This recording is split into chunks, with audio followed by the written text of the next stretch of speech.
8 Français sur 10 ont confiance dans l'eau du robinet. Pendant 8 mois, nous avons parcouru la France pour savoir s'ils peuvent la boire sans danger. Officiellement, tout citoyen a droit à une eau potable sans risque pour sa santé. Officiellement seulement. Car dans de nombreuses communes, l'eau est contaminée.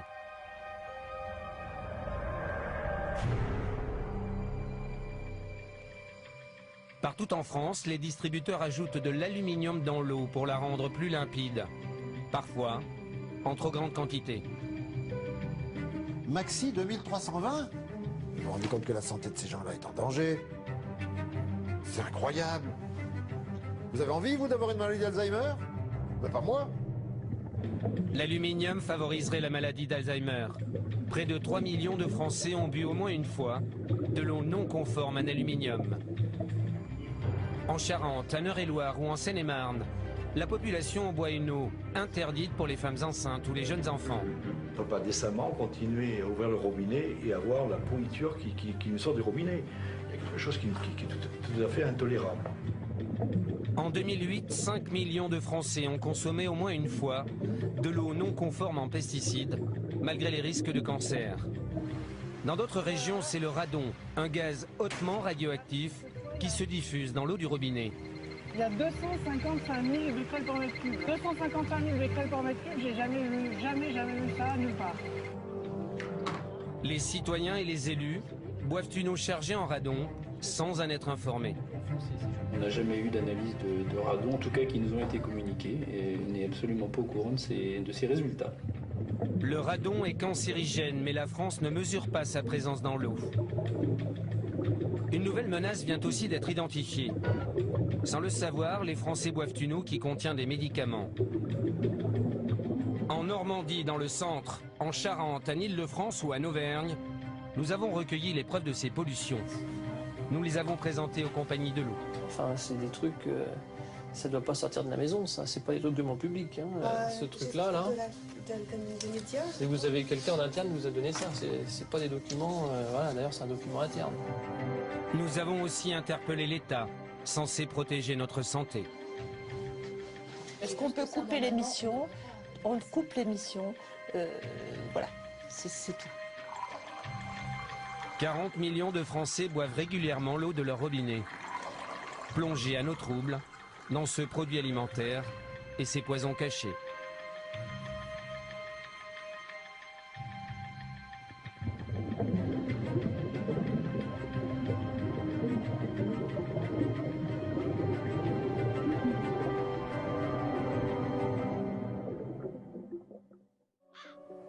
Selon les derniers chiffres officiels, 16 millions de Français boivent une eau traitée avec de l'aluminium.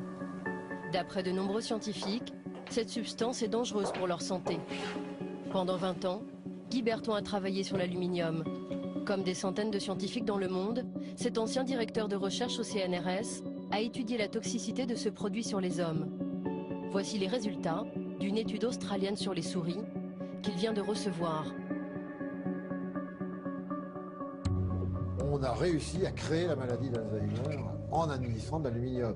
Donc, c'est quand même là la forte présomption. Là, c'est une autre étude, canadienne cette fois-ci. Est-ce que l'exposition à l'aluminium est un facteur de risque pour le développement de la maladie d'Alzheimer? Oui, ça date déjà de 98, vous voyez. L'aluminium se fixe dans le cerveau, provoque des démences et pourrait déclencher la maladie d'Alzheimer. Depuis 35 ans, de nombreuses études arrivent à la même conclusion. Les traces qui s'accumulent dans votre cerveau jour après jour, ce sont justement ces traces-là que vous allez trouver dans les cerveaux des gens qui sont atteints de maladie d'Alzheimer après 20, 30, 40, 50 ans d'exposition. Si la maladie d'Alzheimer est due à l'aluminium, c'est à partir de ces quantités infinitésimales déposées jour après jour. Cela fait longtemps que Guy Berton est en colère. Car de nombreuses communes en France ajoutent ce toxique dans les tuyaux du robinet sans se soucier de leur impact éventuel sur notre santé. Mais pourquoi rajoute-t-on de l'aluminium dans l'eau? Tence, en Haute-Loire.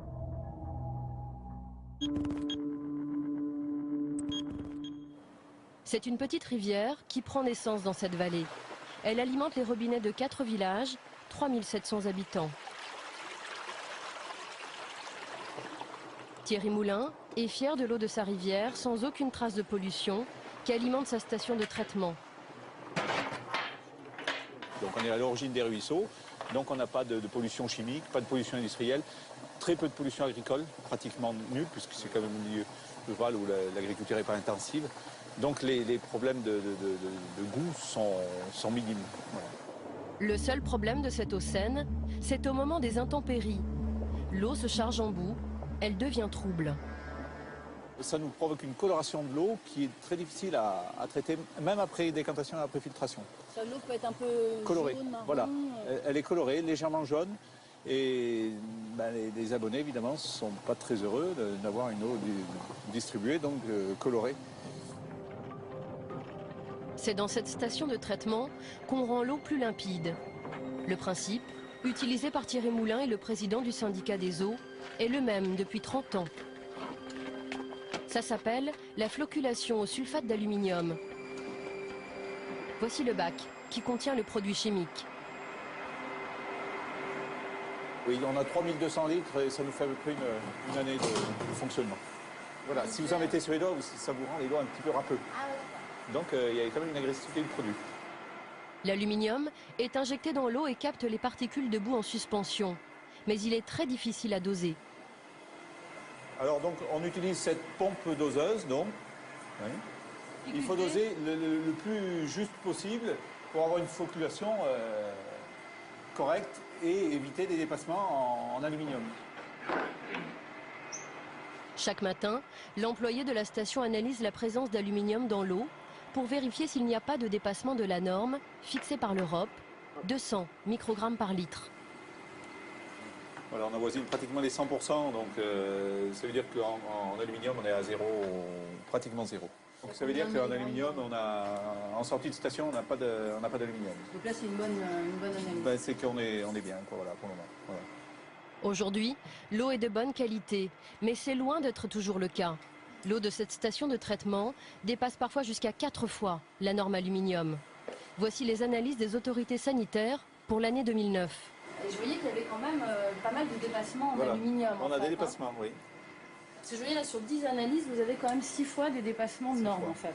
Et ces dépassements, vous en connaissez depuis un peu toujours, en fait Oui, c'est depuis tout le temps, pratiquement, on a eu ces problèmes de dépassement. Ouais. Sur l'aluminium, il y a quand même des chercheurs qui disent qu'il peut y avoir un lien entre les sels d'aluminium dans l'eau, en trop forte quantité, et la maladie d'Alzheimer. Oui, ça, je ne connais pas le problème, c'est possible. Oui. Vous en avez jamais entendu parler? Non. À Tence, dans la principale commune desservie par la station de traitement, le maire Jean Digonnet est-il informé de ces fortes teneurs en aluminium? On voit assez souvent des dépassements justement de la norme aluminium. Ces dépassements ne l'inquiètent pas plus que ça, car il reçoit des informations très rassurantes de la DAS, l'autorité qui contrôle la conformité de l'eau dans chaque département. Et en conclusion, qu'est-ce qu'ils mettent il faut le lire, Président. Réseau fiable, haute qualité sanitaire et satisfaisant. Oui, ça ne les empêche pas de vous dire que vous avez une bonne eau. Ah oui, voilà. Mais la DAS vous a jamais parlé de ça, de l'étude qui avait... Non. Pourquoi la DAS de la Haute-Loire ne s'inquiète-t-elle pas de cette eau trop chargée en aluminium? L'explication se trouve dans un autre village du même département. À Saint-Prégé-d'Allier, les dépassements sont encore plus importants. En 2008, les 180 habitants ont même bu une eau qui a dépassé jusqu'à 11 fois la norme en aluminium.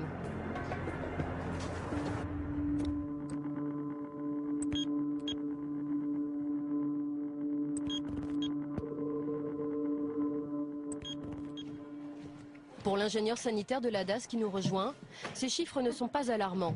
David Ravel va nous expliquer que l'aluminium est une référence et non une limite de qualité. En clair, la norme existe, mais on peut la dépasser. Un joli tour de passe-passe réglementaire.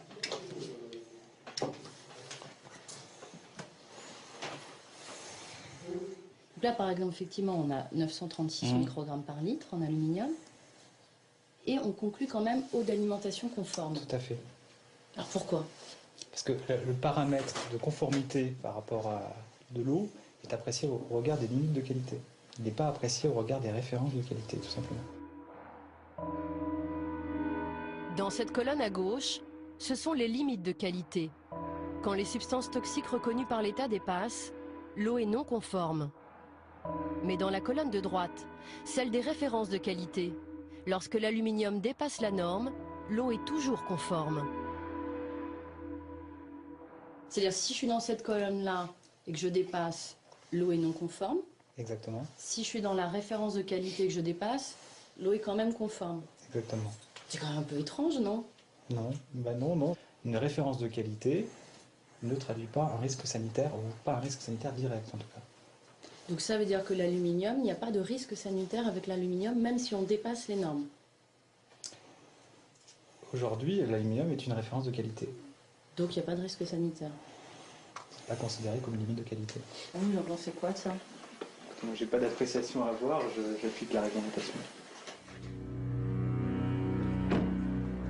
Pour l'ingénieur qui veille sur la santé des populations, ces dépassements en aluminium ne posent pas problème. Mais pour le chercheur Guy Berton, les habitants de Saint-Prégé-d'Allier sont déjà en danger quand ils boivent une eau qui atteint la moitié de la norme aluminium. En Europe, Bruxelles a défini comme norme celle de l'OMS, c'est-à-dire 200 microgrammes par litre. Mais tout le monde sait, enfin, disons les gens courants, savent qu'au-dessus de 100 mg par litre, vous allez doubler l'incidence de la maladie, le taux d'incidence de la maladie d'Alzheimer. Et bon... Et c'est très grave ce que vous dites, parce qu'il y a plein de communes en France où l'eau est à plus de 100 microgrammes. Je ne sais pas s'il y en a plein, j'en sais rien, mais en tout cas... Moi, je peux vous dire qu'on en a Ah oui, trouvé. alors s'il y en a, ben, ces gens-là sont en danger de... Ce sont les relevés de la DAS, Ouais. de Ah oui, c'est l'analyse d'eau, Oui. de certaines communes où on est allé tourner. Oui, d'accord. Donc vous allez voir... Ben, je connais les trucs, les formulaires, oui. Maxi 2320 ? Oh, non, mais c'est pas possible. Non, c'est un document de la DAS. C'est invraisemblable, ça. En 2320 microgrammes par litre. Disons, le cerveau va être joli. Hein. Ah non, c'est invraisemblable. Mêmes analyses présentées à un autre chimiste, André Picot. Il a dirigé un laboratoire de recherche au CNRS. Cet ancien expert auprès de l'Union européenne a lui aussi travaillé sur l'aluminium. Oh là là là là. Ouais, oui. Ouais, oui. C'est aberrant. C'est aberrant. Et le fait qu'on mette eau d'alimentation conforme alors qu'on est 4 fois au-dessus de la norme en aluminium... Vous savez, ça ne gêne pas beaucoup un certain nombre d'organismes d'État de couvrir ce genre de choses. Et oui, ben, il ne faut pas affoler les populations, c'est tout. Ah, respect des références de qualité, non. J'adore. Qualité. Mais malgré tout, c'est... Qualité. Si ça vous fiche la maladie d'Alzheimer, c'est simplement le non-respect d'une référence de qualité. Pardonnez-moi, mais j'appellerais ça de l'assassinat, moi. Les autorités laissent boire cette eau du robinet contaminée en aluminium bien au-delà des normes. Mais étrangement, depuis notre interview de l'ingénieur sanitaire de la Haute-Loire, la DAS a modifié ses bulletins d'analyse. L'eau n'est plus seulement conforme, une mention a été ajoutée. À noter, une teneur en aluminium bien supérieure à la référence de qualité. Quelques semaines plus tard, la commune de Saint-Prégé-d'Allier a abandonné le traitement à l'aluminium. Pourquoi la France ne protège-t-elle pas sa population contre le risque aluminium? Tout s'est joué il y a 12 ans, quand le ministère de la Santé a enterré ce dossier.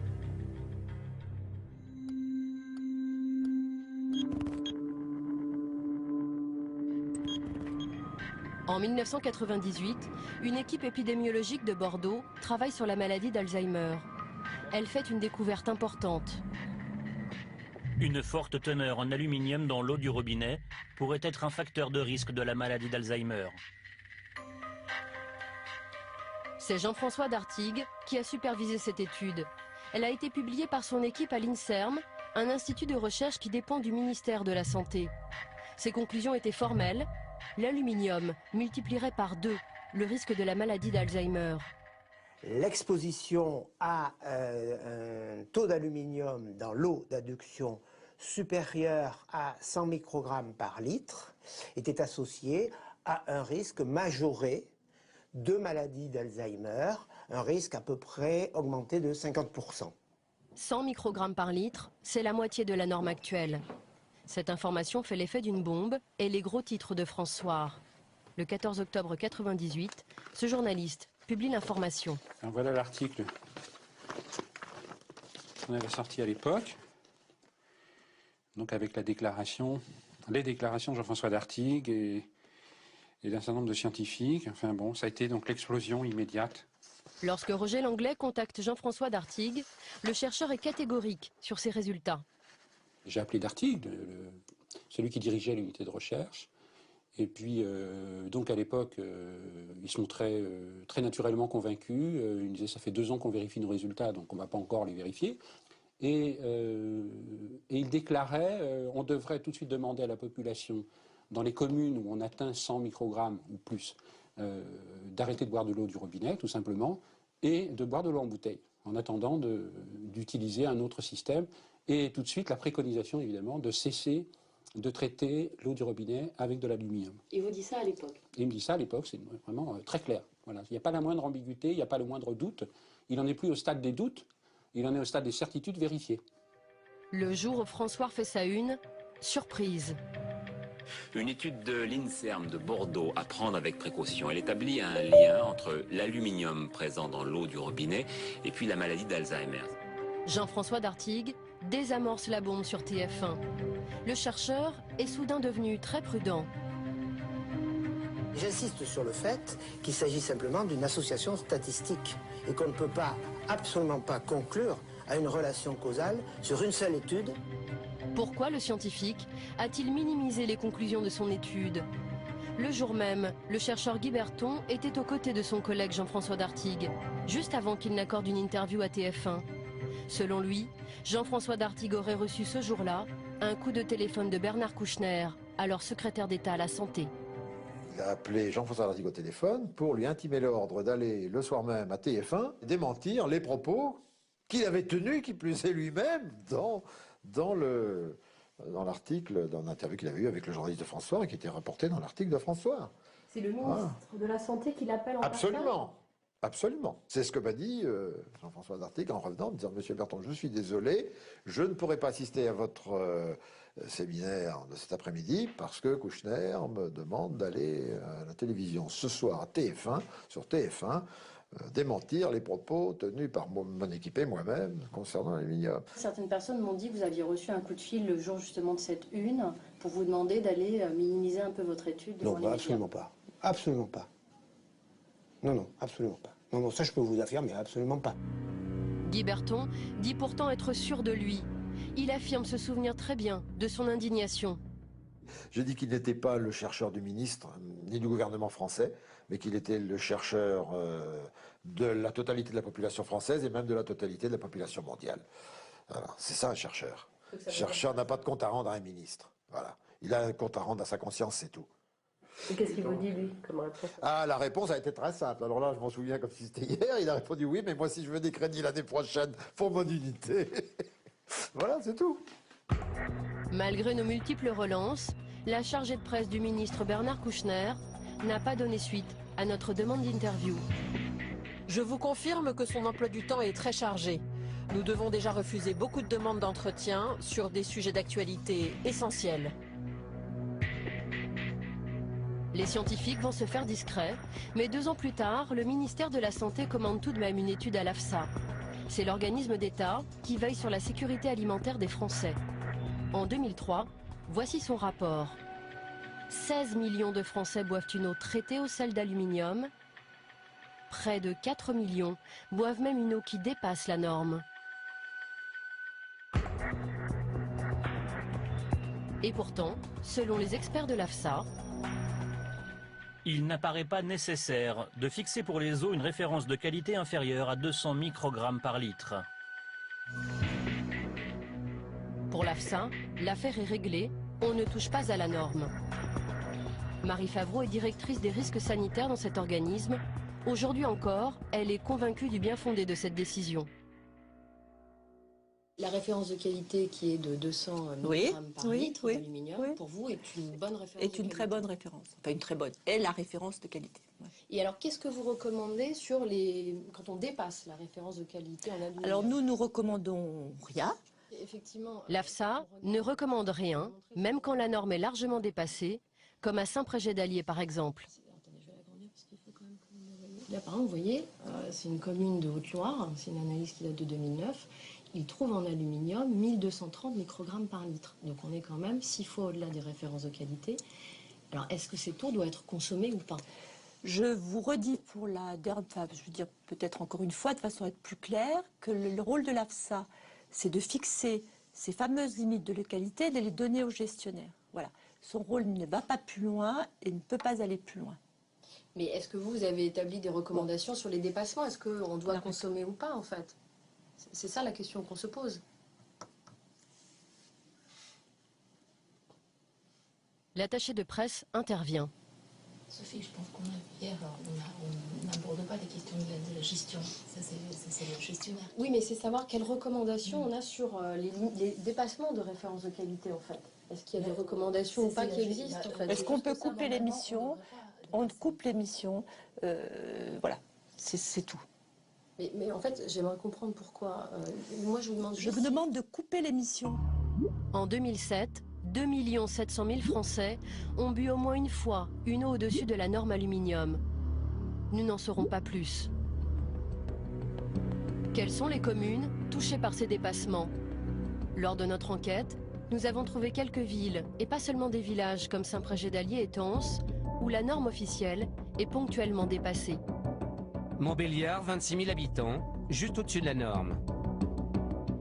Saint-Chamond, 35 000 habitants, également au-dessus de la norme.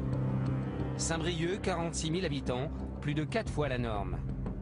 Saint-Nazaire, 71 000 habitants, plus de 2 fois la norme. Ou encore Saint-Étienne, 175 000 habitants, là aussi, plus de 2 fois la norme. Et pourtant, il existe une solution pour se passer d'aluminium et rendre l'eau limpide, sans aucun danger pour la santé.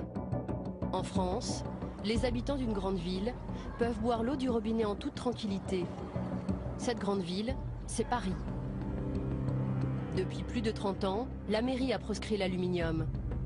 C'est ici, en banlieue sud parisienne, qu'Eau de Paris traite les eaux de la Seine, distribuées au robinet des Parisiens. Cette eau est parfois boueuse et Bénédicte Velté, directrice adjointe de la qualité, nous montre l'autre procédé qu'on peut utiliser pour la clarifier. Alors qu'est-ce que c'est ça? Alors ça c'est du chlorure ferrique, c'est un réactif qu'on ajoute à l'eau pour faire la coagulation de l'eau, c'est-à-dire éliminer les particules qui sont en suspension dans l'eau. Et le chlorure ferrique c'est donc totalement inoffensif pour l'être humain? Ah oui, le chlorure ferrique est complètement inoffensif pour l'être humain. Ici, on utilise le chlorure ferrique parce que la ville de Paris avait souhaité avoir une teneur en aluminium excessivement faible dans l'eau du robinet. Et donc, Haute-Paris ne peut pas utiliser les sels d'aluminium afin de respecter en permanence une teneur en aluminium très très basse dans l'eau du robinet de Paris.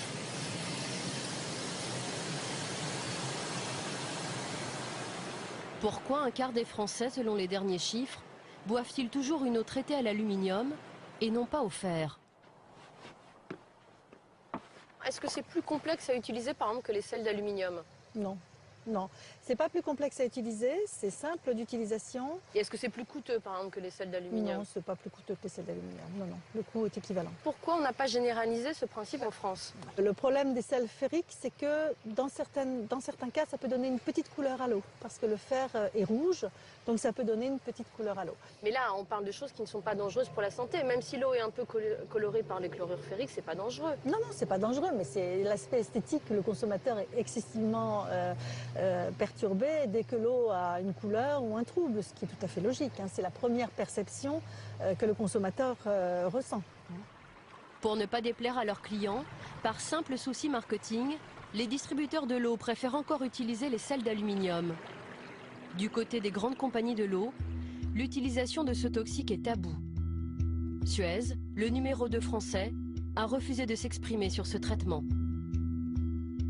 C'est quand même un procédé qui est encore utilisé chez Suez. Oui, mais oui, c'est un procédé qui est utilisé, mais comme partout. Donc aujourd'hui, nous, on ne s'exprime pas sur ce sujet-là, quoi. Enfin, nous, aujourd'hui, on nous a dit, aucun intérêt de parler sur ce sujet, quoi. Pour nous, c'est un non-sujet.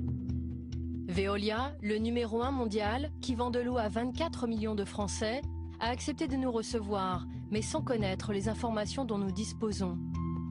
Nous nous sommes procuré un rapport interne de l'entreprise sur la qualité de l'eau. Il date de 2003. Voici ce qu'il préconise. Gérer le risque médiatique à propos de la maladie d'Alzheimer. Ce document indique noir sur blanc que Veolia a distribué une eau qui ne respecte même pas la norme aluminium à 1 100 000 Français. Chez Veolia, Boris David a été mandaté pour nous répondre. Cet hydrogéologue est tout de suite mal à l'aise quand on prononce le mot aluminium. Les sels d'aluminium, c'est largement utilisé dans vos usines de traitement? C'est utilisé, enfin, je pense qu'on privilégie aujourd'hui plutôt les chlorures ferriques et ce type de réactifs, mais c'est encore utilisé. Oui. Pourquoi on privilégie les chlorures ferriques? Je sais bien où vous voulez en venir sur les problèmes des résidus d'aluminium dans l'eau, c'est ça Oui, parfois il y a des dépassements de normes. Ouais. Il me semble qu'on les utilise toujours. Maintenant, bon, on respecte les normes. Enfin, à ma connaissance, il n'y a pas de dépassement majeur en aluminium sur nos usines. Le rapport interne de Veolia démontre le contraire. J'ai un document sur la qualité de l'eau, c'est un document qui date de 2003. Ce document, Boris David refuse au début d'en parler. Ça ne doit pas sortir de la maison, ça. C'est pas des documents publics. Hein. Le truc sur l'aluminium, vous m'avez montré. Je ne sais pas comment vous avez obtenu ça. Mais ça, ce truc-là, là. Des médias. Et vous avez quelqu'un en interne qui vous a donné ça. C'est pas des documents. Voilà, d'ailleurs, c'est un document interne. J'ai celui de 2009, si vous voulez, on peut regarder. Ah bah oui, ça peut être intéressant, ouais, si vous l'avez. À contre-cœur, Veolia nous livre le nombre de personnes qui ont encore bu en 2009 de l'eau qui dépasse régulièrement la norme aluminium. Je ne sais pas où vous avez vu ce document-là. Hein. Enfin, moi, ça m'inquiète de savoir qu'ils sont en circulation. Et sur la répartition nationale, globale, vous avez combien de personnes encore? Là, on en a global 106 900. Donc il y a encore 106 000 personnes qui ont des problèmes de qualité d'eau sur l'aluminium. Voilà. Tu veux faire des plans ou pas du document? Si je peux, bien sûr. Ouais, mais je pense pas. Non. Ouais. Non. Quelles sont les communes clientes de Veolia qui ont distribué cette eau régulièrement contaminée? Nous n'en saurons pas plus. Pourquoi les compagnies persistent à traiter l'eau du robinet avec de l'aluminium? C'est le chercheur Jean-François Dartigue qui va nous le révéler. Lorsqu'il publie son étude sur l'aluminium et la maladie d'Alzheimer, il rencontre les 3 grandes compagnies de l'eau. Pour passer au fer, elles auraient dû changer leurs installations. Elles ne le souhaitaient pas. J'ai discuté avec eux de ça. Eux m'ont dit à l'époque, mais c'était il y a 10 ans, ça peut peut-être changé, que ça coûterait quand même nettement plus cher. Donc c'était un problème économique en fait. Il y a un problème économique derrière. Je pense que ça coûterait plus cher. Ça veut dire aussi que l'économie est passée devant la santé. Non, parce que et je crois que on va pas dire c'est un problème. La santé est aussi un problème économique, si vous voulez. Il faut faire des choix. Qu'est-ce que vous voulez dire par faut faire des choix? Il faut choisir. Est-ce qu'on choisit la santé des enfants? Est-ce qu'on choisit la santé ou est-ce qu'on choisit la santé des vieux? On fait bien un choix. Donc l'aluminium et les personnes âgées, c'était pas forcément la priorité? Ça me paraît pas la priorité. Et même encore. 10 ans après l'étude épidémiologique française sur les facteurs de risque de la maladie d'Alzheimer, l'aluminium n'est toujours pas une priorité pour l'État. Le ministère de la Santé ne recense pas les communes concernées par ce procédé. Pour d'autres polluants, l'État a l'obligation de protéger toute la population. Ce sont les nitrates et les pesticides. Pour ces polluants agricoles, la réglementation est formelle. Pas question de dépasser les normes. Pourtant, 5 millions de Français ont bu en 2008, au moins une fois, des pesticides. Et les autorités le leur cachent trop souvent.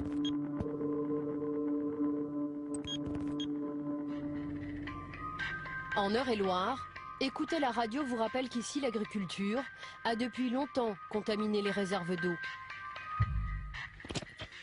L'eau de Châteaudun est donc débarrassée pour un bon bout de temps de ces agents polluants. Coût total de cette nouvelle station de traitement des pesticides, 2,5 millions d'euros. Écoutez, le maire, il est soulagé. Je suis soulagé parce qu'on se rendait compte qu'il y avait une dégradation de notre eau de captage et malheureusement une dégradation de l'eau que nous distribuions à la population. À Châteaudun, l'eau est de nouveau conforme. Mais dans de nombreux villages, les habitants consomment toujours une eau non potable, contaminée par les pesticides et les nitrates. Lauriane Delorme connaît bien la gravité de cette pollution. Elle est technicienne à la DAS du département, l'administration qui contrôle la qualité de l'eau. Bonjour, vous allez bien? Aujourd'hui, elle vient faire des prélèvements au captage de Romilly-sur-Aigre. Ici, un pesticide interdit depuis 2003, l'atrazine, contamine l'eau du robinet jusqu'à 6 fois au-dessus de la norme. On dépasse régulièrement les 0,6 microgrammes par litre d'atrazine et de déséthylatrazine. C'est beaucoup. Oui, c'est beaucoup, parce qu'il y a une interdiction pour les femmes enceintes et les enfants de moins de 10 kilos, selon les recommandations de l'AFSA. Et c'est une eau que vous boiriez? Moi, je ne le donnerais pas à mon enfant et pas si j'étais enceinte. C'est notamment des risques de cancer ou de mauvais développement. L'origine de cette pollution n'est pas à chercher bien loin. À quelques mètres du captage, des champs à perte de vue. Et effectivement, ici, dans des zones de grande culture. Oui, toute la Beauce, c'est une région céréalière, donc beaucoup de blé, de maïs, pommes de terre. Et on pourrait pas se dire justement, faut arrêter toutes ces cultures à proximité des captages, c'est peut-être la seule solution pour s'en sortir. C'est très tendancieux. Pourquoi? Parce que de demander aux agriculteurs d'arrêter tout traitement pesticides, eux vous répondront oui, mais nos rendements vont tellement baisser que la production ne sera pas possible, ne sera pas rentable et on ne pourra pas vivre. Grande culture, contre eau de qualité. Jusqu'à présent, c'est l'agriculture intensive qui a été privilégiée. Depuis maintenant plus de 10 ans, les habitants de ce village boivent une eau dangereuse pour les femmes enceintes et les jeunes enfants. Et cette commune est loin d'être un cas isolé dans le département. Dans ce courrier du 19 juin 2009, le préfet d'Eure-et-Loir dépeint une situation sanitaire très inquiétante. La situation en Eure-et-Loir est toujours aussi alarmante. Les anomalies recensées concernent essentiellement les nitrates et les pesticides. C'est le département de la région qui compte le plus grand nombre de réseaux délivrant une eau juridiquement non potable. À la direction départementale des affaires sanitaires et sociales, le directeur adjoint nous révèle l'ampleur de cette pollution. Il calcule le nombre d'habitants qui boivent une eau non conforme en pesticides et en nitrates. Alors je commence par les nitrates, si vous voulez. 49 773 habitants, c'est-à-dire près de 50 000 personnes. En gros, près de 12% de la population départementale qui a reçu en 2008 à son robinet une eau à teneur en nitrate supérieure à la limite légale de qualité. 50 000 personnes. 50 000 personnes. Donc ce sont tous qu'on voit en rose et en rouge sur la carte en fait? Voilà, ce sont ces deux couleurs qui symbolisent, ça c'est au-delà de 70 mg par litre, et cette couleur-là, entre 50 et 70 mg par litre. Vis-à-vis des pesticides, la limite de qualité de 0 microgramme par litre est dépassée pour tout ce qui est rose ou rouge. Le bilan pour 2008, 71 000 personnes concernées par des dépassements de 0,1, c'est-à-dire un peu plus de 16, presque 17% de l'effectif départemental. Quels sont les risques pour tous ces habitants qui consomment ces polluants en trop grande quantité? Ce sont les bébés qui sont les plus exposés aux problèmes d'oxygénation liés aux nitrates. Donc le nourrisson peut subir de manière plus importante ce phénomène d'anoxie, c'est-à-dire empêchement d'oxygénation de son organisme, parce que les nitrites sont fixés et ils empêchent l'oxygène de venir se fixer au niveau des poumons, en fait, quand on arrête le sang. C'est une anoxie, une asphyxie. Pour les pesticides, si on dépasse les troubles neurologiques, peut-être maladie de Parkinson, des troubles de la reproduction, des troubles neurologiques éventuels, ce sont les hypothèses qui sont aujourd'hui investiguées, certaines formes de cancer. En gros, bon, je pense qu'avec ces trois interrogations de risque sanitaire, ça suffit pour dire faisons respecter ce que prévoient les textes. La première obligation de la DAS, c'est d'informer les communes qui doivent alerter leur population. Mais les maires le font-ils vraiment? La Seine-et-Marne et ses routes bordées de champs Après l'Eure-et-Loire, c'est le deuxième département de France le plus contaminé par les nitrates et les pesticides. La Croix-en-Brie qui est là, le Mininel-les-Ormeaux. Marie-Paul Duflot préside l'association Nature-Environnement Seine-et-Marne. L'eau potable, elle en a fait son combat. Actuellement, il y a combien de communes qui ont de la restriction à la consommation sur l'eau potable? Bon, il y a environ une soixantaine. Malheureusement, on a laissé la situation sans s'en préoccuper trop pendant de nombreuses années. Et puis, mais ça fait beaucoup quand même. Hein. Ça fait pas mal, oui. Pas mal, surtout que j'ai l'impression que la plupart du temps, les habitants ne sont pas au courant. Nous allons contrôler 3 communes qui distribuent au moment du tournage une eau non conforme en nitrate ou en pesticides. Première mairie, Lumininel-Ormeaux. Pour certains quartiers du village, le taux de pesticides dépasse 7 fois la norme. Première inspection, les panneaux d'affichage extérieur.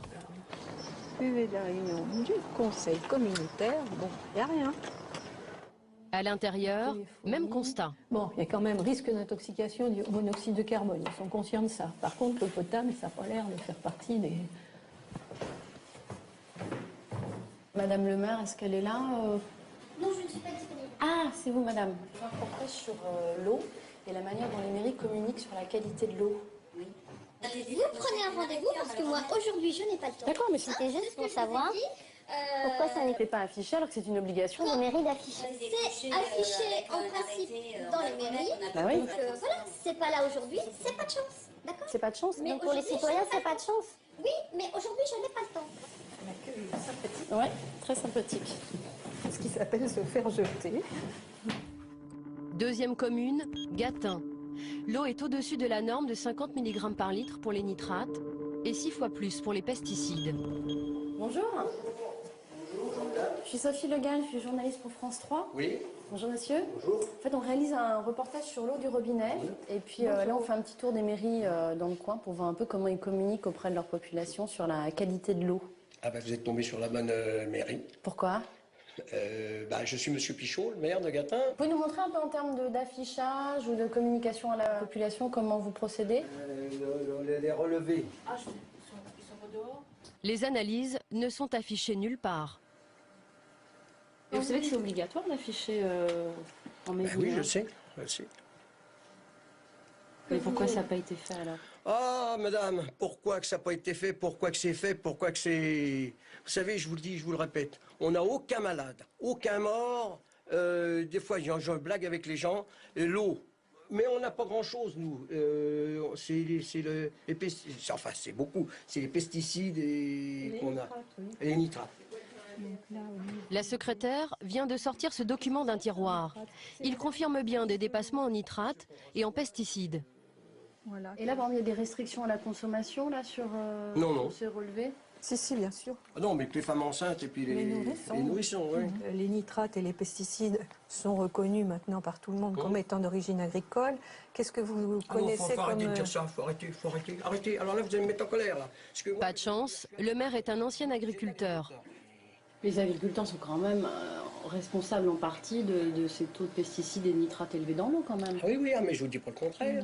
Je vous dis pas le contraire. Mais heureusement qu'il y en a quand même des agriculteurs parce qu'on travaille plus de faim. Dernière commune, Courpalais.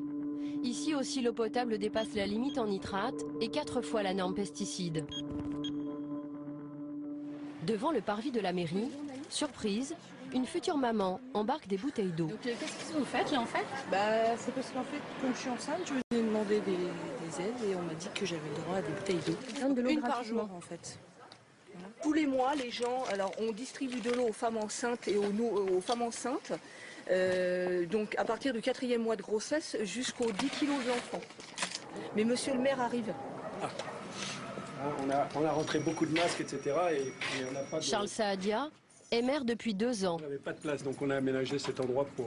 De mémoire d'élu, on s'est toujours soucié des femmes enceintes et des nourrissons. Son prédécesseur distribuait déjà des bouteilles d'eau. On rentre une palette chaque 15 jours à peu près. Donc ça fait, je vous dis, 300 €, c'est exactement 132 € la palette. Voilà, donc ça vous coûte combien par mois? 300 euros, 260 euros précisément. Oui, sur un budget communal, c'est quand même pas énorme. C'est pas énorme. Ça rassure beaucoup de gens et puis franchement, c'est pas un coût exorbitant, ça nous fait quoi, 3 000 euros par an? Oui, il faut le faire. Oui, non, c'est même pas il faut le faire, c'est un devoir de solidarité, c'est un devoir... Oui, non, ça c'est pas des choses qui me gênent beaucoup, hein, franchement. En tout, sur les 5 communes testées lors du tournage, une seule informe sa population et protège les femmes enceintes et les nourrissons. Voilà. Au revoir, bonne continuation. Au revoir, monsieur. Au revoir. Retour en Eure-et-Loire. Face à l'ampleur du désastre, les autorités sanitaires locales ont enfin décidé de réagir. Aujourd'hui, le directeur adjoint de la DAS du département a rendez-vous avec des élus d'un village qui connaît de gros dépassements en nitrates et pesticides. Jean-Claude Guéral a imaginé un nouveau moyen pour faire pression sur les maires. Tant que l'eau ne sera pas potable, ils ne pourront plus construire de lotissements. Le raisonnement a été assez simple, c'est de dire dès lors que l'eau n'est pas potable, c'est déjà ennuyeux pour la population actuelle et l'État fait pression sur les élus pour améliorer la situation. Mais il n'y a aucune raison pour qu'on laisse venir des populations nouvelles. Ça suffit, l'effectif concerné est déjà assez important, ça suffit comme ça, c'est pas la peine d'aggraver le processus. Jean-Claude Guéral est accueilli par le maire, également agriculteur, qui est un peu tendu. Allez-y, rentrez, on va vous laisser éclairer. Les 10 logements qu'il espérait construire sont pour l'heure compromis. La sous-préfète, Anne Laparle-Cassagne, s'est aussi déplacée pour faire passer le nouveau message de l'État aux élus dépités. Je trouve que c'est quand même un peu dommage qu'on ait mené une réflexion qui date, je ne sais pas depuis combien de temps que ça date cette réflexion, depuis 1 an et demi, peut-être 2 ans, qu'on ait mené toute cette réflexion-là, qu'on arrive à cette proposition-là au concret, et puis qu'aujourd'hui qu'on nous dise que c'est pas possible. Donc c'est un peu dans cet esprit-là, enfin dans cette interrogation-là, qu'on demande à la DAS et à l'État des explications. Voilà. Ce qui est normal. D'emblée, l'État va mettre les points sur les i. On cumule les inconvénients puisqu'on a à la fois des dépassements de qualité vis-à-vis des nitrates, qui sont importants, qui datent depuis plus de 15 ans, et surtout en matière de pesticides. C'est-à-dire on rencontre ici des situations de concentration comprises entre 0,4 et 0,6, c'est-à-dire 4 à 6 fois la limite de potabilité. Donc l'État ne souhaite pas du tout qu'on crée des lotissements en extension dès lors que la question de l'eau n'a pas été réglée, quoi. On se fait quand même un peu guillotiner là, je trouve. On est un petit peu... bon, il y a un mode d'exploitation qui a fait qu'on est dans cet état-là aujourd'hui, mais on faisait ça avec la bénédiction de l'État. Vous savez, tous les pesticides qui se retrouvent dans la nappe, et c'était des produits homologués, donc on n'était pas hors la loi. C'est pas moi qui vote les lois, c'est pas moi qui écris les règlements. Oui. On est juste payé pour les faire appliquer ici. Et on les fait pas trop appliquer parce que sinon on aurait été plus rigoureux depuis plus longtemps. On a été extrêmement patient pendant un certain nombre de temps. Et là maintenant, la qualité et la situation du regard de l'eau est telle qu'on n'a plus le choix. Donc on est obligé de durcir notre position et d'être dans cette logique de donnant-donnant. Vous voyez bien qu'effectivement, mais on accompagne. On n'est pas non plus borné. D'accord. Et pourquoi vous dites on a été patient? Pourquoi on a été patient pendant longtemps? C'est grave. On a peut-être eu tort. Dans l'Eure-et-Loire, l'État met la pression sur les maires. Mais en Seine-et-Marne, il donne des permis de délivrer une eau juridiquement non potable. Cela s'appelle une dérogation préfectorale. L'échelle, petit village de 530 habitants. Aujourd'hui, monsieur le maire a rendez-vous à la préfecture. Il souhaite obtenir le droit de donner à sa population une eau qui dépasse la norme. Selon lui, cela fait plus d'une génération qu'elle est régulièrement contaminée par les pesticides et les nitrates. Ça vous inquiète pas que les gens boivent de l'eau chargée en nitrates et en pesticides depuis maintenant 20 ans ici? Oui, facilement. Ça vous inquiète pas, ça?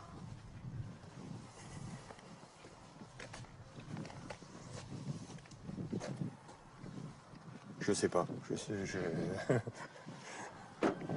Je sais pas quoi vous répondre là, mais c'est vrai que bon, c'est des années et des années que c'est comme ça. Pour décrocher une dérogation de 3 ans, les maires doivent s'engager à régler leur pollution de l'eau. Mais la commune d'Edmond-Caluzny a déjà obtenu une première dérogation et rien n'a été fait. Pendant la première dérogation, non, il n'y a pas eu de travaux de fait parce que il y a plusieurs communes concernées et puis c'était beaucoup de discussions pour pouvoir élaborer ce projet. Donc c'était pas tellement concret, si vous voulez. Quelques heures plus tard, Edmond-Caluzny sort de la préfecture, accompagné de 2 autres maires, eux aussi satisfaits. Ils ont obtenu une deuxième dérogation. Et ils savent que les travaux ne seront pas finis dans 3 ans.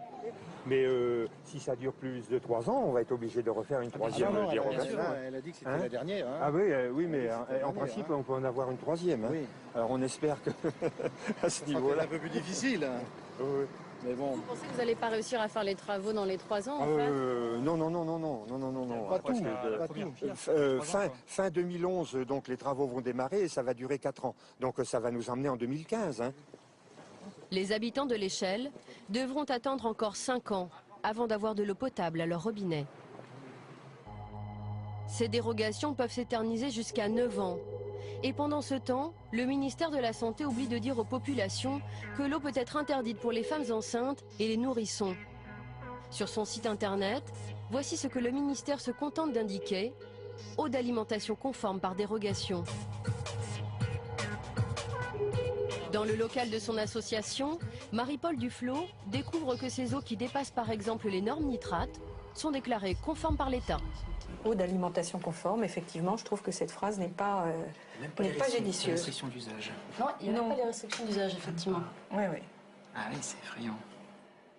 On va dire que ça permet à ceux qui ont demandé de rédiger ça de se sentir relativement à l'aise, puisque c'est écrit conforme par dérogation. Mais en réalité, ça leur permet d'avoir peut-être moins de citoyens qui se révoltent contre une eau non conforme. Sans doute. Le préfet du département de la Seine-et-Marne est-il informé de ce défaut d'information? Nous décidons de lui montrer le site internet du ministère de la Santé et l'interview d'un maire qui a déjà obtenu 2 dérogations avec la bénédiction des services de la préfecture. Monsieur le préfet, Michel Guillot, est convaincu du bien fondé de ces dérogations sur l'eau. pourquoi l'État accorde des dérogations aux communes qui ont des dépassements? Si l'État accordait des dérogations et que rien ne se passe, ce serait, pardonnez-moi, complètement inutile.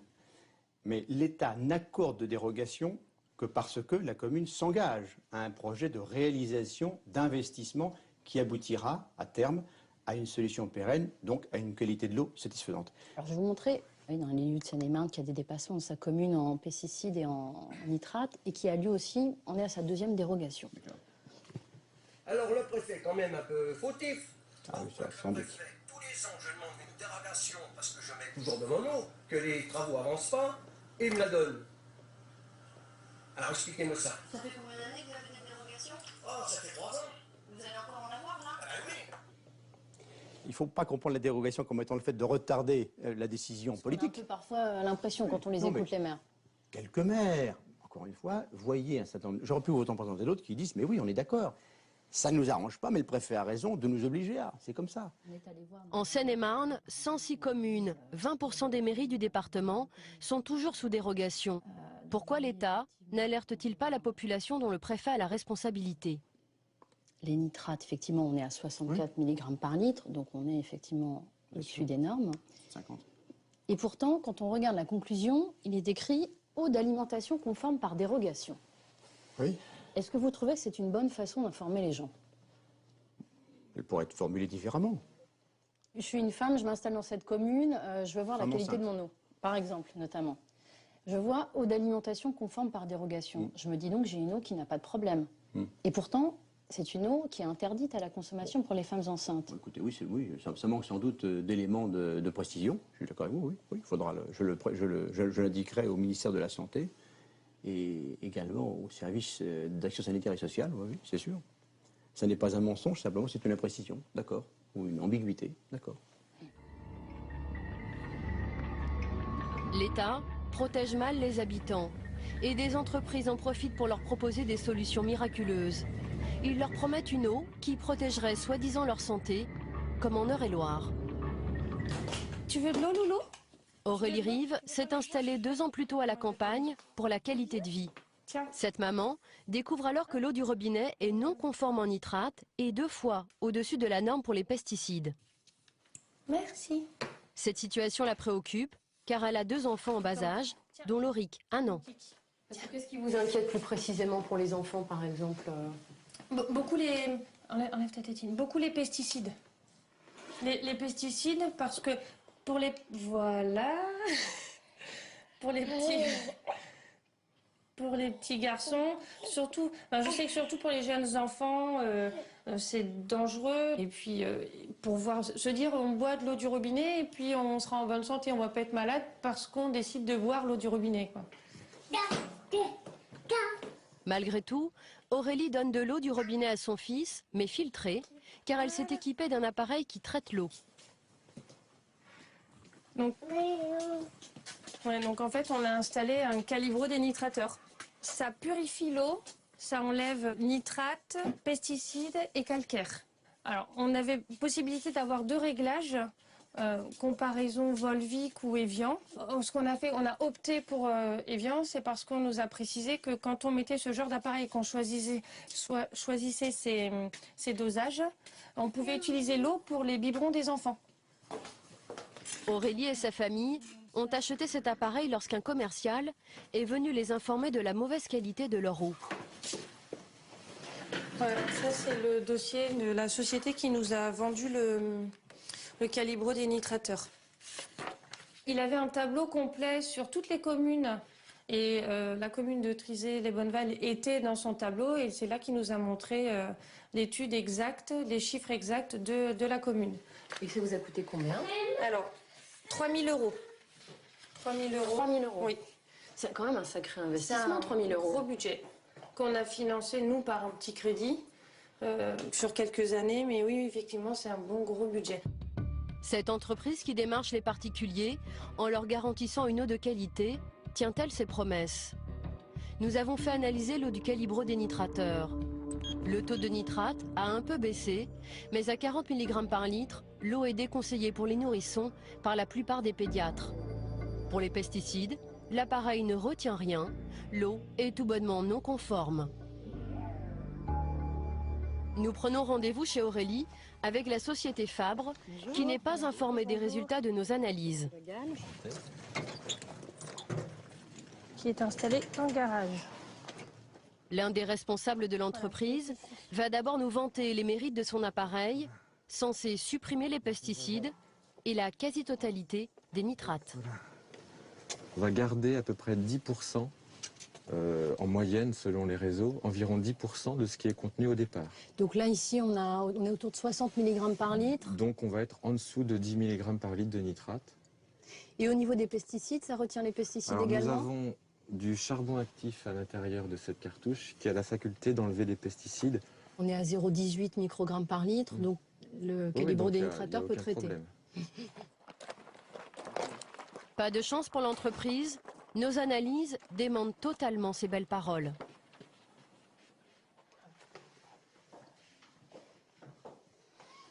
Parce que je voulais vous montrer quelque chose, parce qu'en fait, on a fait, nous, analyser l'eau traitée ici. Et on a eu des petites surprises quand on a reçu l'analyse, puisque vous voyez, en nitrate, on est à 40 mg par litre. Donc, non mais attendez là, c'est quoi votre truc? Vous vous plaignez que ça marche pas et vous amenez une télé pour ça? Nous, on a fait des analyses sans savoir ce qu'on allait trouver. Non mais là, je peux pas vous répondre comme ça. Si vous me disiez qu'on devait tomber en dessous de 10 à peu près, là on est à 40. C'est obligatoire de tomber en dessous de 10 sur un appareil bien réglé, bien entretenu, qui fonctionne comme il faut. Et pourtant on est à 40. Oui. Donc c'est que ça marche pas. C'est que ça marche pas suffisamment bien. Je suis entièrement d'accord. L'eau est non conforme aux yeux de la loi. Cette eau-là est non conforme. Ça, c'est les pesticides, ça? Voilà. Ce que vous non, il voyez n'y a là, pas de conclusion. Ce que vous voyez là, c'est l'atrazine. Aurélie découvre elle aussi les résultats et la mauvaise qualité de l'eau qu'elle donne à ses enfants. Et si vous voulez, la norme en France, c'est 0,1. Donc on est au-dessus de la norme. D'accord. Madame Rive, quand vous voyez ça, ça vous satisfait? pas grand. Moi, ce qui m'embête surtout, c'est les nitrates, parce que je donne l'eau. On est arrivé ici, mon bébé avait 6 mois, et le commercial nous avait bien expliqué qu'il y avait un agrément qui a été délivré, qu'on pouvait mettre l'eau dans l'eau des biberons. Aurélie paye 2 fois pour une eau contaminée.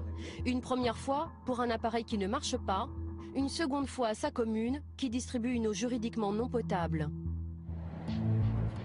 Mais les communes ne sont pas les seules à vendre de l'eau au-delà des normes. Les grandes compagnies de l'eau aussi. Voici par exemple les analyses de 5 communes de la Seine-et-Marne sous dérogation préfectorale qui dépassent les normes nitrates ou pesticides. C'est Veolia, le numéro 1 mondial, qui commercialise cette eau. Ce géant de la distribution contrôle pourtant tous les jours la qualité de son produit. Ça commence par la saveur. Voici ce que les laborantines doivent détecter dans l'eau. Donc moisi, hydrocarbures, terre, chlore et pharmaceutique. Chaque matin, elle goûte les eaux de la région parisienne, comme on déguste un bon vin.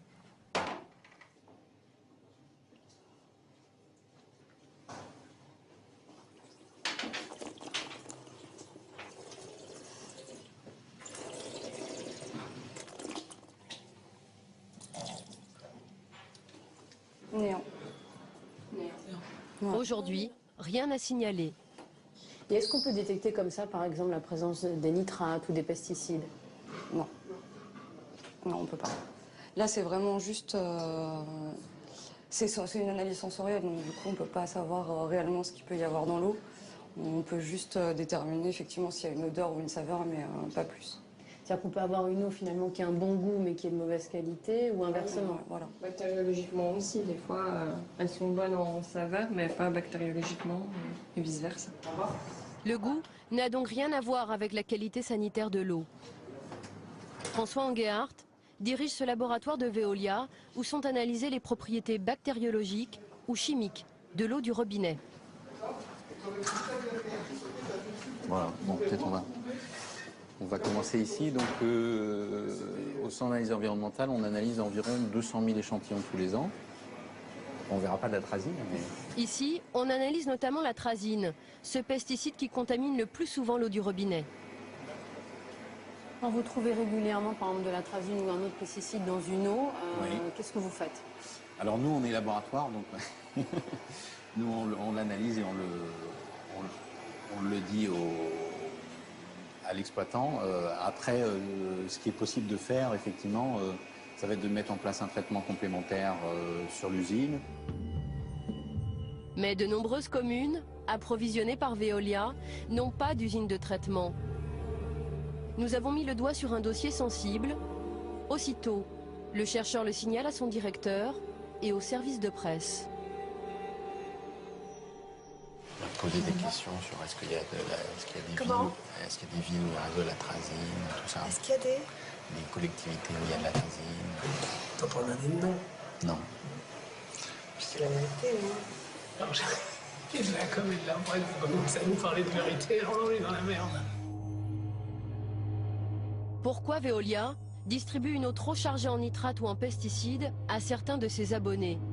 L'hydrogéologue Boris David va d'abord tenter de le minimiser. Il y a des communes en France dont vous occupez où on voit quand même des dépassements réguliers en pesticides ou en nitrates depuis plusieurs années. Comment ça se fait que le problème n'ait pas été traité? Des communes, oui, enfin, les pesticides en général, je pense que maintenant on le maîtrise bien, on a des filières de traitement. Oui, mais il y a des communes rurales où parfois on voit le problème depuis 10 ans par exemple. Ça fait 10 ans que ça dure, 10 ans que les gens consomment une eau avec des taux de pesticides au-delà de la norme ou des taux de nitrate au-delà des normes. Mais oui, enfin, vous pouvez me dire lesquels? Oui, je peux vous montrer, ouais. Attendez, excusez-moi, un grand combat. Vous avez interviewé ce monsieur, là, c'est ça? En Normandie? Non, c'est en Seine-et-Marne, par exemple. Vous voyez, alors, ce sont des petites communes, mais par exemple, vous voyez là, Gatin, vous voyez, donc c'est Veolia. Là, en nitrate, on est à plus de 60. En pesticides, on est à 0,72 microgrammes, donc on est 7 fois au-delà de la norme. On a ça dans plusieurs communes, par exemple de Seine-et-Marne, Saint-Brice, l'Échelle, les Ormeaux, Gaucherie, Saint-Martin. Et effectivement, dans certaines communes, ça dure depuis plus de 10 ans. Toutes celles qui sont là, ça fait plus de 10 ans. Ok. Je ne connais pas ces situations précises, mais je vous dis, dans ces cas-là, on essaye de les inciter à gérer les pollutions en amont. Si le maire ne veut pas faire, nous n'avons pas beaucoup de levier d'action. Donc ça veut dire que parfois la raison économique passe devant la santé, par exemple. Oui, on peut voir comme ça. Ouais. Les travaux incombent aux mairies, mais d'autres compagnies de l'eau ont été condamnées pour avoir vendu une eau non conforme. En Charente, une poignée de citoyens a réussi à faire condamner un géant de l'eau.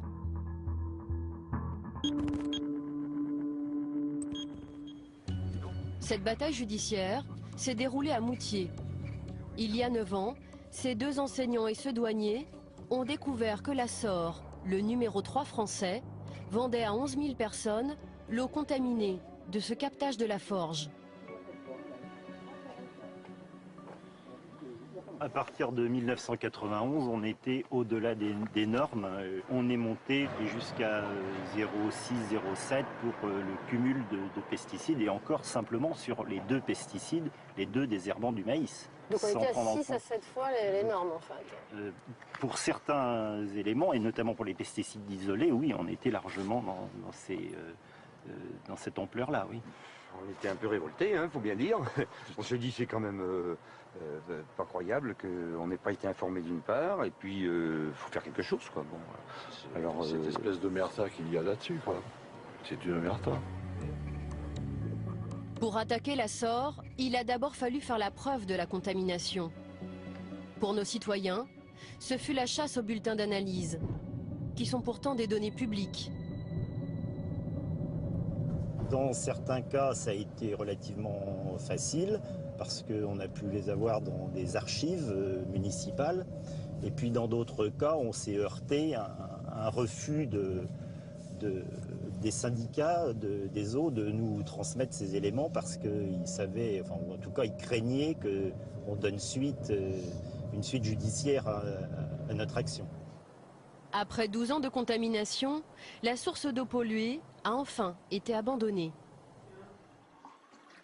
Et dans ma commune, maintenant, tout est réglé. Depuis 7 ans, Jean-Pierre Bellefaille fait à nouveau ce geste simple, ouvrir son robinet pour se faire un café. Mais Jean-Pierre et ses amis ont également voulu obtenir réparation auprès de la compagnie de l'eau. La preuve elle-même, ça a été une de nos difficultés. C'était effectivement de justifier auprès du tribunal de l'achat de bouteilles d'eau. Comment on fait la question, voilà. Alors, si on anticipe sur ces problèmes, il faut garder ces notes d'achat et le mieux, c'est d'obtenir des factures de ces fournisseurs d'eau, mais ce que personne ne fait, aucun particulier ne fait. Ils ont donc calculé par foyer le nombre de bouteilles d'eau consommées au prix le plus bas du marché. Il y a 2 ans, ils ont enfin obtenu gain de cause. Le tribunal condamne la société SOR à payer à M. Roux la somme de 4 560 €. Et donc au total, on a obtenu pour 11 familles qui étaient impliquées dans notre action 32 575 € et 96 centimes. Voilà, donc ce qui était pour nous une grande satisfaction, parce qu'il est vrai qu'on nous a pris de haut pendant très longtemps, on nous a pris pour des rigolos. Pour nous, c'est quand même une très belle victoire. Cette belle bataille, seules 11 familles sur 11 000 habitants l'ont menée. Pourtant, près de 5 millions de Français ont bu au moins une fois en 2008 une eau qui ne respecte pas la norme pesticide. Il existe un toxique bien plus inquiétant. C'est le radon, un gaz hautement radioactif. Nous avons découvert sa présence dans l'eau potable grâce à des scientifiques spécialistes de la radioactivité. Nous les avons suivis en février 2010, en pleine enquête, dans le Limousin.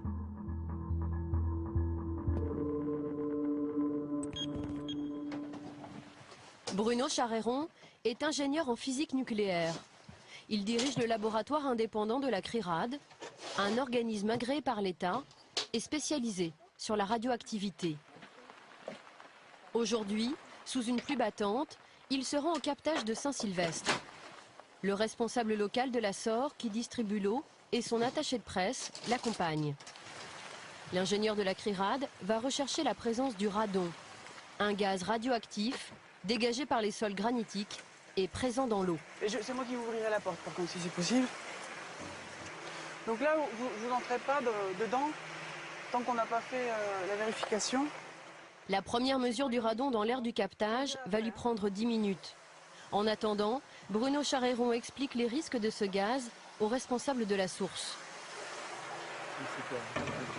Ça crée des lésions dans l'ADN qui sont réparées dans la majorité des cas par notre système immunitaire, mais à force d'en recevoir, le taux de réparation fautif augmente et donc à terme, ces cellules peuvent être mutées, peuvent être folles, peuvent être donc aboutir à des cancers ça peut être 10 ans, 20 ans, 30 ans après.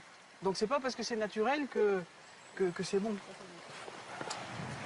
Premier résultat, première surprise.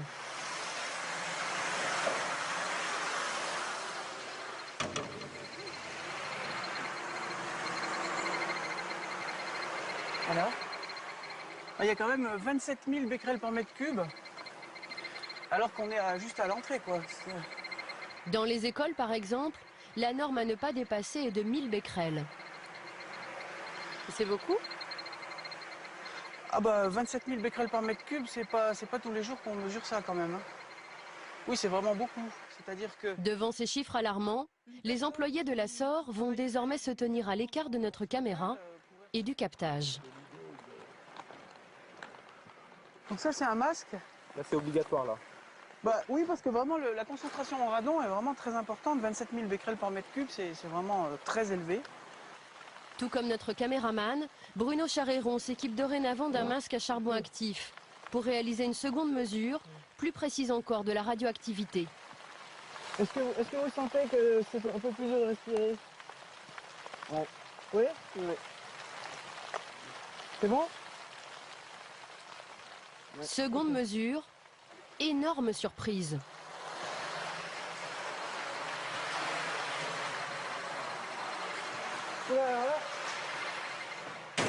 Là, cette fois, il y a 255 000 becquerels par mètre cube. Ah, on a carrément encore monté là. Ouais. Et 255 000, vous aviez déjà vu des chiffres pareils sur des captages d'eau? Ah, moi, 255 000 becquerels par mètre cube, j'ai jamais vu ça nulle part. De toute votre carrière professionnelle? Depuis 17 ans que je fais des mesures, j'ai jamais vu ça. Donc je veux dire, c'est peut-être pas la peine.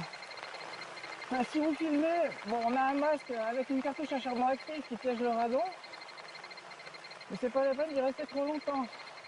Cette radioactivité élevée, le responsable du captage la découvre. Manifestement, le radon n'est pas mesuré par la SOR. Vous avez jamais eu de résultat de mesure de radon dans l'eau? Jamais, non. De la part de la DAS ou non? Ouais. Jamais.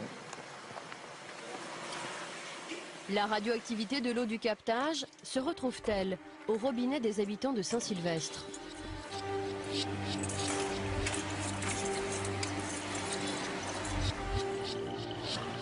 Avec Christian Courbon, un autre technicien du laboratoire de la CRIRAD, nous nous rendons chez une habitante du village, Viviane Sinclair. Bonjour. Cela fait 4 ans qu'elle vit ici avec ses 2 enfants. C'est pour une analyse d'eau, c'est bien cela? Je pense 1 litre là pour avoir suffisamment de masse. Christian Courbon prélève 5 litres d'eau pour faire une première mesure au radiamètre.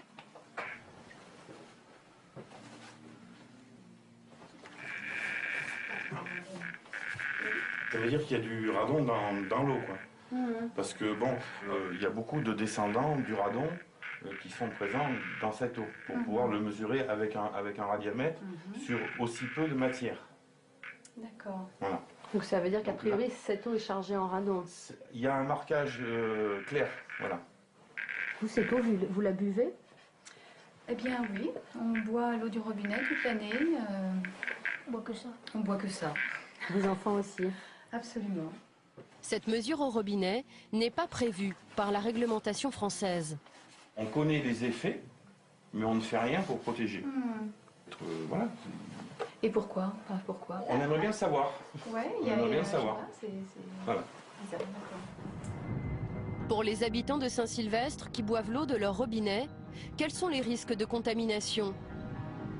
À Valence, dans son laboratoire, Bruno Charéron va analyser l'eau de Viviane Sinclair. Avec l'échantillon. Bonjour, ça va? Ouais, bonjour. Ça s'est bien passé? Ça a été. Ouais. Hop. Alors là, on en ramène un de Saint-Sylvestre. C'est de l'eau qui a été prélevée sur le captage des sauvages. Donc c'est de l'eau du robinet? Voilà, c'est ça. L'ingénieur en physique nucléaire mesure les éléments radioactifs présents dans cette eau.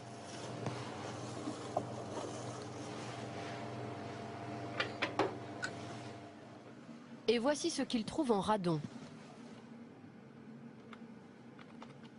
On a une activité en radon de 312 becquerels par litre. Donc ça fait une dose sur l'année, si on prend les coefficients des Nations Unies, pour 2 litres par jour pour un adulte, ça fait plus de 2 millisieverts par an. Et pour un très jeune enfant, un nourrisson, qui consomme 33 centilitres par jour, ça fait 3 millisieverts par an.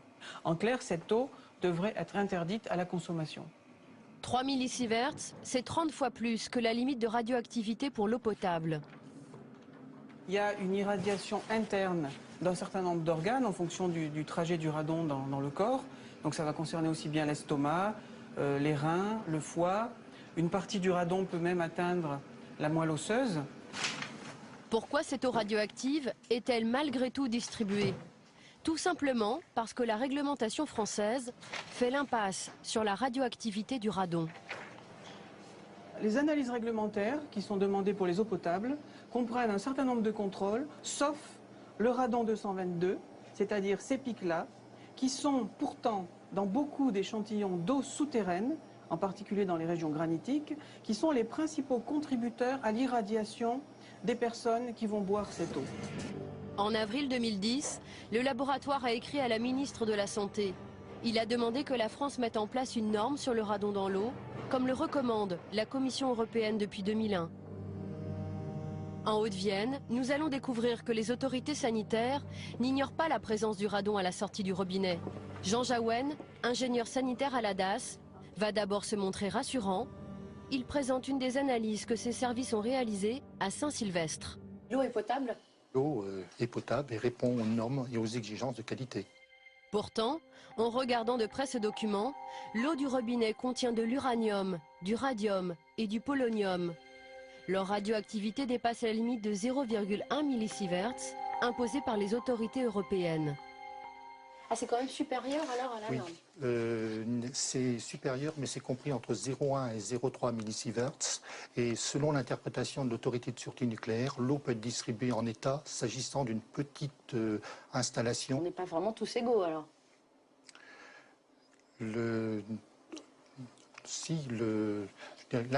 On n'est pas forcément... Non, les valeurs telles qu'elles sont examinées actuellement le sont faites. Je dirais que l'interprétation reste la même pour tout le monde en France au regard des valeurs qui sont obtenues. Un jargon administratif pour justifier une radioactivité dans l'eau potable supérieure à la norme édictée par l'Europe. Pas de traces de radon sur cette analyse. Pourtant, la DAS a réalisé à Saint-Sylvestre des mesures et trouvé les mêmes teneurs que la CRIRAD. Des mesures jusque-là restées confidentielles. Est-ce que vous, ce sont des teneurs qui vous ont inquiété quand vous les avez découvertes? Oui, c'est-à-dire qu'il est évident que lorsqu'on a trouvé ces valeurs, on s'est interrogé sur leur impact et on les a transmis à l'autorité de sûreté nucléaire et dans un deuxième temps à l'Organisation mondiale de la santé. C'était il y a combien de temps que vous avez envoyé ces documents? Ça fera bientôt 1 an pour l'autorité de sûreté nucléaire et 4-5 mois pour l'Organisation mondiale de la santé. Ah oui, donc ils ont eu le temps de nous répondre. D'accord. Jean Jaouen attend toujours sa réponse. Est-ce qu'il y a d'autres communes qui ont des teneurs en radon élevés? Oui, il y a quelques autres communes. Et c'est possible de nous dire lesquelles? De mémoire, comme ça, je ne les sais pas. Non. Ou éventuellement de nous montrer une liste des communes que vous avez analysées? Oui. Oui, c'est possible? Oui. Très bien. Oui. Vous pouvez nous le montrer? 100 communes ont été analysées. Plusieurs ont de fortes teneurs en radon, comme Jabrail-les-Bordes par exemple. Mais donc ça veut dire que les habitants par exemple, de ce village-là ne savent pas en fait qu'ils ont quand même une eau avec des teneurs en radon importantes. Non. Mais vous ne trouvez pas ça gênant qu'ils ne soient pas mis au courant alors qu'ils la consomment cette eau? Oui, mais tous les résultats du contrôle sanitaire classique sont portés à la connaissance des habitants. Mais pas ça quoi. Pas ça. Parce qu'on n'a pas d'éléments sur lequel s'appuyer pour donner une consigne d'ordre sanitaire. Oui, parce que ce qui est difficile pour vous là, c'est de ne pas savoir ce qu'il faut faire de ces chiffres en fait. Tout à fait. Oui. Avec le directeur du laboratoire de la CRIRAD, nous sommes allés à la rencontre de cette commune qui présente des taux très élevés en radon. Monsieur le maire et son adjoint vont découvrir que l'eau potable de leur village est hautement radioactive.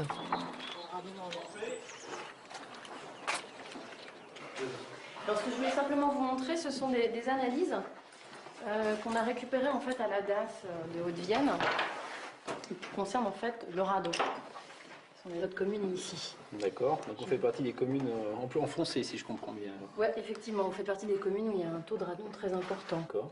Et on doit s'inquiéter de ce chiffre? Est-ce que vous déjà vous avez été informé de ces chiffres? Absolument pas. Du tout. Non, nous, on a des analyses de radioactivité qui sont faites une fois tous les 4 ans par captage en fait.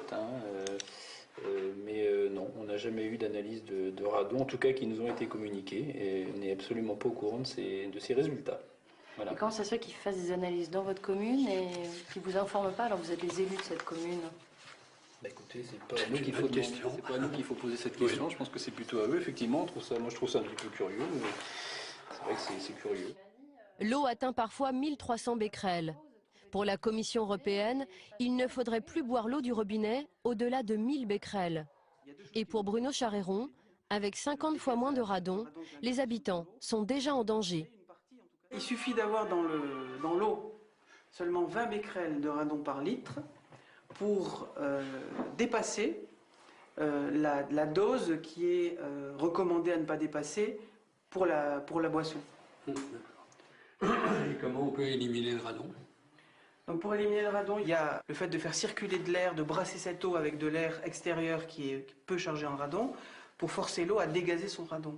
Et puis il y a des systèmes de filtration, par exemple à charbon actif. Mais bon, c'est pas simple. Hein. C'est vrai que moi je suis prêt à faire tout, on est prêt à faire tous les aménagements possibles sur le réseau d'eau pour être dans les normes, pour être quoique dans certaines limites. Mais il n'y a aucun problème, mais c'est que derrière il faut le financer et nous on ne peut pas le financer. À Jabrail-les-Bordes, le maire est désemparé. À Saint-Sylvestre, un habitant a reçu 10 jours plus tôt les analyses de la CRIRAD.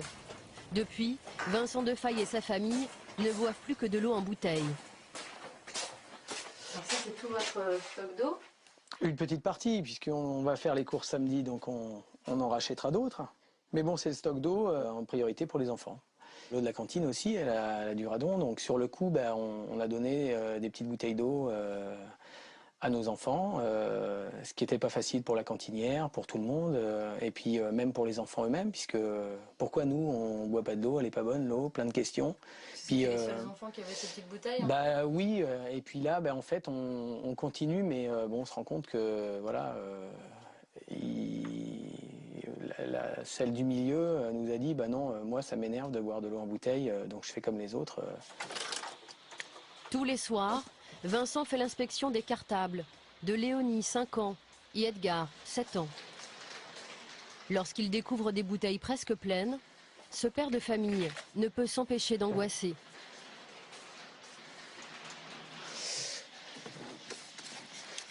Voilà, par exemple, Edgar, il a sa petite bouteille. On se pose la question aussi, quand ils n'ont pas bu, est-ce qu'ils ont bu? Donc, et c'est encore pire s'ils ne boivent pas que si... Enfin bon, c'est horrible. Et, après, voilà. Donc on préfère, il y a des moments où je me dis, buvez quand même de l'eau, mais si vous pensez à votre bouteille d'eau, buvez de l'eau voilà, moi je suis un habitant qui ne sait pas vraiment quoi faire, quoi. Combien d'habitants de la Haute-Vienne boivent une eau chargée en radon? D'après les documents que nous nous sommes procurés, au moins 16 communes délivrent une eau du robinet très radioactive. Pour les autres départements, aucune analyse officielle n'est disponible. Le laboratoire de la CRIRAD poursuit ses recherches. Il s'intéresse à présent à l'Ardèche, le Puy-de-Dôme et la Loire.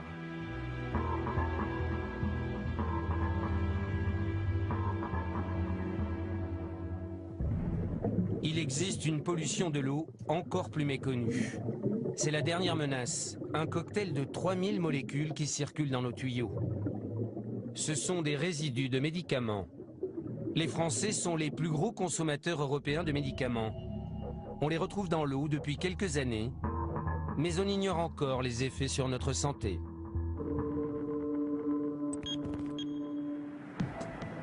C'est une partie de pêche un peu particulière qui se joue sur les bords de la Seine, non loin de Rouen. Ici, les pêcheurs de Gardon travaillent pour la science. Christophe Minier étudie l'impact des médicaments sur les poissons. Oh là là, ça c'est de la bête. Cet écotoxicologue de l'Université du Havre s'intéresse surtout aux hormones féminines, comme la pilule contraceptive, très présente dans la Seine.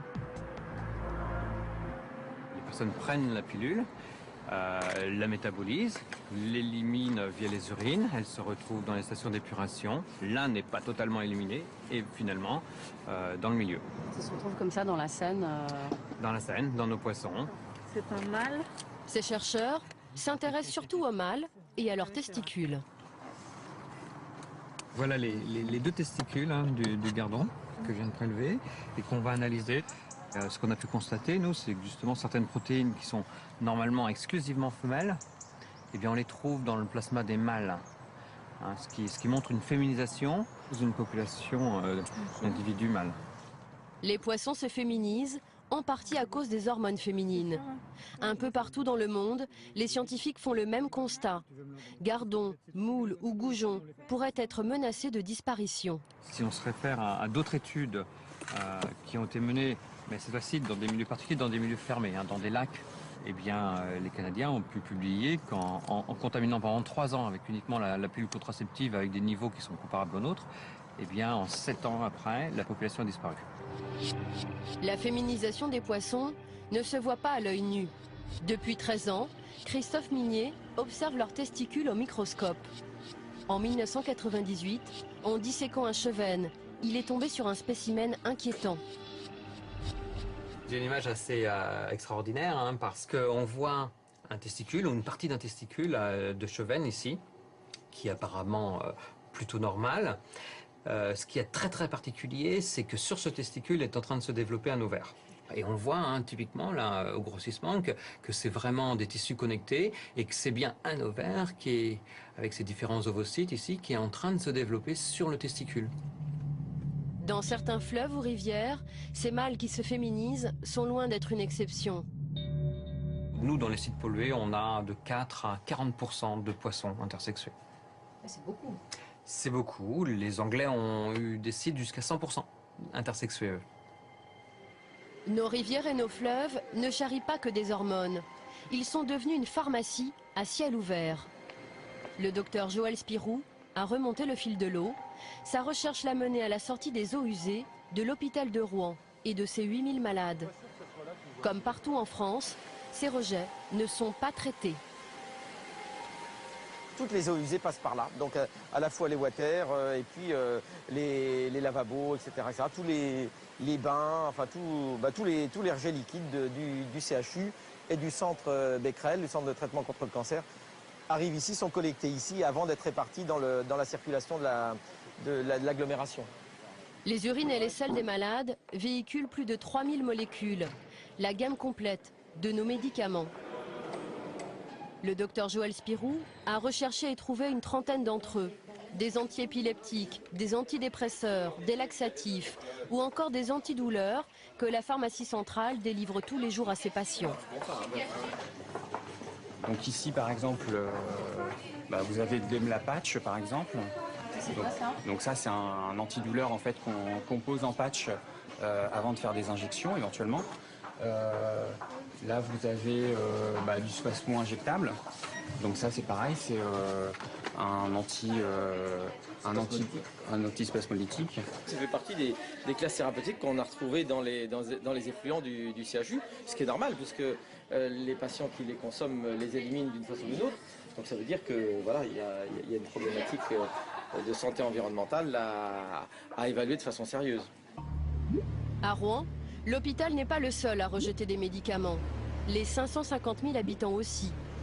Que deviennent les 3000 molécules qui s'accumulent dans les eaux usées? Elles sont acheminées dans cette station d'épuration. Ici encore, le docteur Joël Spirou a réalisé des analyses. Une fois traitée, l'eau contient toujours les résidus des médicaments. On retrouve entre 70 et 80% des médicaments qu'on a retrouvés à l'entrée de la station d'épuration.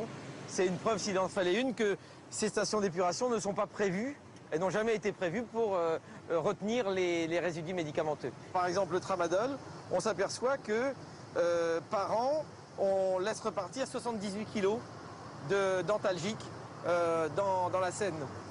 Alors, me direz-vous, 78 kilos, c'est pas grand-chose, mais c'est pour un bassin de population relativement restreint. Et pour une seule molécule. Et pour une seule molécule, et si on rapportait ça à toute la France, ça peut être colossal. Et le plus soucieux, c'est qu'on ne sait pas le devenir de cette molécule dans l'environnement. Tous les ans, la station de Rouen rejette des milliers de kilos de médicaments dans la Seine pour 30 molécules analysées seulement. Et l'eau de la Seine, comme les autres fleuves de France, alimente nos robinets. Cela commence à préoccuper les autorités. Depuis octobre 2009, des scientifiques collectent à Nancy des échantillons d'eau en provenance des 4 coins de la France. Ils travaillent pour l'AFSA, l'agence de l'État qui surveille notre sécurité alimentaire. C'est près de 600 points de prélèvement qui arrivent ici au laboratoire, qui viennent de tous les départements français. On a environ entre 2 et 5 points de prélèvement par département. Et là, à titre d'exemple, vous avez des cartons qui proviennent des départements 71, 72, 74. Donc là, ce sont les départements qui viennent d'être prélevés aujourd'hui. Dans le laboratoire, les scientifiques recherchent depuis quelques mois les 40 médicaments les plus consommés en France. Un ingénieur a accepté de nous révéler les molécules déjà identifiées dans les échantillons d'eau potable. On a pu mettre en évidence des molécules comme la carbamazépine à un certain niveau de concentration. Donc la carbamazépine, on va la retrouver ici, donc c'est un neuroleptique. Donc c'est une des premières molécules qu'on a retrouvées sur les 3 bassins qui ont été étudiés. Donc le bassin Adour-Garonne, Rhône-Méditerranée-Corse et Loire-Bretagne. Qu'est-ce qu'on a pu trouver d'autre? Alors on a également trouvé l'aspirine, ce qui est à peu près normal puisque grosse consommation. Et également donc de la metformine, pour les diabétiques en fait, comme molécule. Ce sont les seuls exemples que l'ingénieur nous livrera, mais rien sur les quantités trouvées. Ces molécules, quand vous les retrouvez dans l'eau, c'est à quelle teneur en fait? C'est difficile par rapport à notre activité là, de vous dire une teneur dans le sens où notre demandeur pour l'instant n'a pas eu accès aux données. C'est un ordre de grandeur, hein, c'est oui, non, mais l'ordre de grandeur, c'est... Enfin voilà, je ne peux pas vous dire parce que pour l'instant, on sait qu'on a retrouvé un certain niveau, mais ce niveau-là, il faut le confirmer, il faut le valider, et il faut l'être sûr parce que vous imaginez derrière les associations de consommateurs qui vont nous dire attention, vous avez dit que vous aviez trouvé que 100, et si on a le malheur de trouver dans une eau traitée 300 ou 400 nanos, admettons, imaginons, ils vont dire ah oui, vous aviez dit que vous aviez que 100. Donc, vous avez peur que ça affole les gens en fait. Voilà. Les résidus de médicaments peuvent-ils nous rendre malades? Cet été, l'État recevra les résultats de cette étude nationale qu'il a commandée. Il connaîtra alors la quantité de médicaments que les Français boivent un peu partout sur le territoire. Les autorités sanitaires informeront-elles la population? Seul le ministère de la Santé a la réponse à cette question.